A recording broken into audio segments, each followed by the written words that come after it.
Sa Ebanghelyo ngayon ng ating mahal na Panginoon ay nagatid ang isang kapansin-pansing kondisyon para sa pagpasok sa kaharian ng langit. Ang ating katuwiran ay dapat na higit pa sa mga eskriba at mga pariseyo. Ang mga pariseyo ay mga master ng panlabas na pagsunod, ngunit ang kanilang mga puso ay madalas na walang pag-ibig. Si Jesus ay tumitingin sa ilalim ng ibabaw. Sinasabi niya sa atin na ang pag-iwas sa mabibigat na kasalanan ay hindi sapat. Ang tunay na kabanalan ay nangangailangan sa atin ng pangangalagaan o kapayapaan, dignidad, dangal ng ating mga kapatid.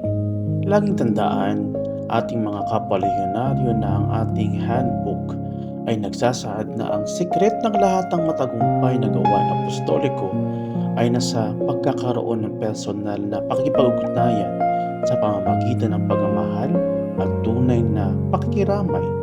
Hiniling ni Jesus na ayusin natin ang mga bagay na mabilis habang nasa daan.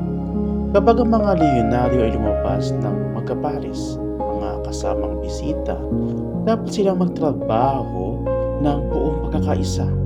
Kung may tensyon sa pagitan ng mga mag-asawa, ang espiritual na pakikipag-ugnayan ay mapuputol at ang ating pagsaksi sa mundo ay nakukompromiso.